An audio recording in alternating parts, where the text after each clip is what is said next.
যেহেতু আমাদের খুব সুন্দর একটা অপরচুনিটি পেয়েছেন আমরা আলোচনা করার জন্য, আরেকটা বিষয় আমি এড করার জন্য আমি চেষ্টা করব। যেহেতু আমাদের 2009-এর একটা বিল বিষয় রয়েছে,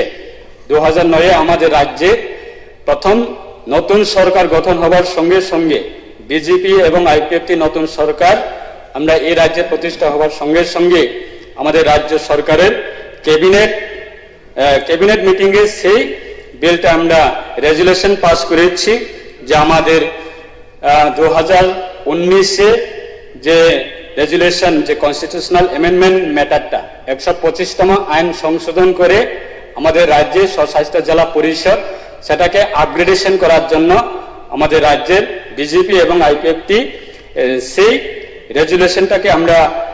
পূর্ণ সমর্থন জানিয়ে দেশের প্রধানমন্ত্রীজি এবং ভারত সরকার এবং এনডিএ সরকারের যে বিল যে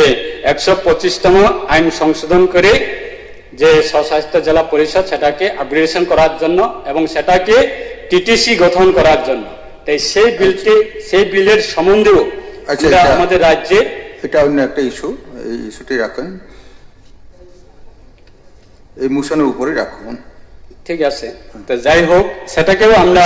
যাতে আমাদের রাজ্য সরকারের পক্ষ থেকে ভারত সরকারের কাছে সেটা যাতে আবেদন জানানো হয়, তাই সেটাই। ধন্যবাদ।